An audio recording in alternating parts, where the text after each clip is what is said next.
Team India ने England के against Edgbaston में 1967 से लेकर अब तक 8 टेस्ट मैचेस खेले थे और इन 8 टेस्ट मैचेस में एक भी टेस्ट जीतने में कामयाब नहीं हुई थी टीम इंडिया। लेकिन आज आप कह सकते हैं कि टूटा है एजबास्टन का घमंड और जीत गई है यह मुकाबला भारत। क्या उम्दा बॉलिंग परफॉर्मेंस दिखाई है डे 5 में इंडियन टीम ने। 75 ओवर्स पर मुश्तमिल यह दिन था बारिश की वजह से और आकाशदीप ने तो कमाल ही करके रख दिया है। यानी इंडिया ने इंग्लैंड को हराकर सीरीज बराबर करना तो एक तरफ, इंडिया ने जसप्रीत बुमराह के बगैर दूसरा टेस्ट मैच में 20 आउट किए हैं। यह चीज जाहिर करती है कि कितनी कमाल बॉलिंग परफॉर्मेंस और कितनी कमाल कैप्टनसी रही है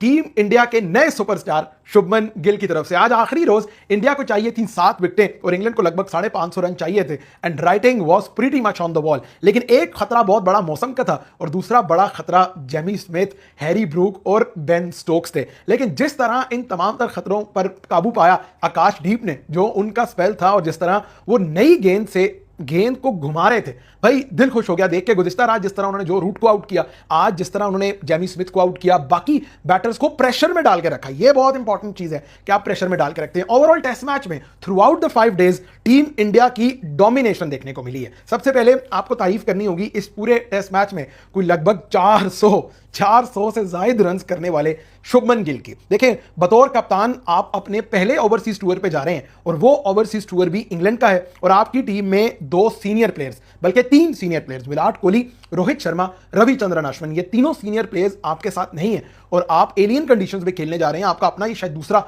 इंग्लैंड का टूर है और आप टीम की कप्तानी कर रहे हैं। ऐसी प्रेशर सिचुएशन में when you rise up with a bat in your hand तो आपकी टीम के लड़कों को भी कॉन्फिडेंस आता है आपकी बैटिंग परफॉर्मेंस देखकर और ये क्रेडिट शुभमन गिल को जाता है कि जिस तरह उन्होंने इस सीरीज में अब तक 4 इनिंग में 585 रन्स, यानी भाई हु वुड हैव थॉट, एक बंदा कहता है सीरीज शुरू होने से पहले कि I want to be the leading run scorer और फिर वो परफॉर्म करता है कि 4 में से 4 इनिंग्स में 2 सेंचुरीज, 1 डबल सेंचुरी, यानी अनबिलीवेबल नंबर्स हैं भाई शुभमन गिल के। इसके अलावा जिस जबरदस्त तरीके से ऋषभ पंत ने बारी की थ्रू आउट, जिस जबरदस्त तरीके से रविंद्र जडेजा ने उनका साथ फराहम किया। देखें,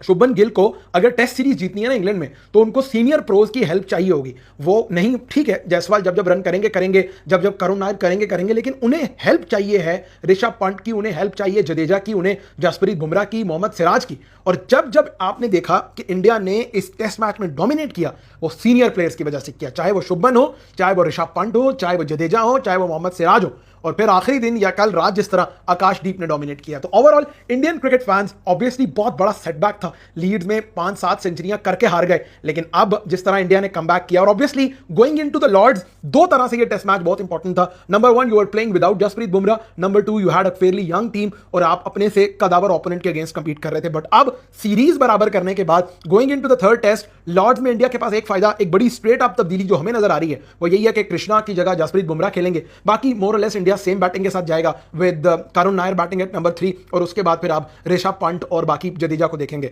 सो overall India going into the 3rd test match बहुत हद तक कॉन्फिडेंस भी इंडिया के साथ है, क्योंकि आप overall 10 days of test match की क्रिकेट देखें अक्रॉस 2 डेज तो 10 डेज में से India has dominated around 9 days, 10 में से 9 दिन इंडिया ने ओवरसीज कंडीशंस में डोमिनेट किया है। दैट गोज टू शो कि फिलहाल ये जो इंग्लैंड का टूर है ये इंडिया के लिए ठीक जा रहा है। ऑब्वियसली बहुत कुछ सीखना होगा शुभमन गिल को बतौर कप्तान भी, लेकिन पहले टेस्ट और दूसरे टेस्ट का कंपैरिजन करें तो Shubman Gill has been a better captain in terms of his decision making. जहां वो जद्दू को लेकर आए, जहां उन्होंने स्लिप फील्डिंग बेहतर की, जहां वो मोहम्मद सिराज को इंट्रोड्यूस करते रहे और जिस तरह उन्होंने इस टेस्ट मैच में भी आप देखिए जेमी स्मिथ को जिस तरह आउट किया उन्होंने, फिर उस तरह वोक्स को जिस तरह आउट करवाया, तो ये कुछ चीजें बतौर कप्तान आपके फैसलों के अंदर नजर आती हैं और बतौर कप्तान आपके फैसलों के अंदर निखार भी नजर आता है। So all in all Indian cricket fans को बहुत मुबारक हो कि उनकी टीम ने 1967 के बाद, यानी अब तक Indian cricket was never able to win a test match at Birmingham at Edgbaston और वो इंडिया फाइनली करने में कामयाब हुआ।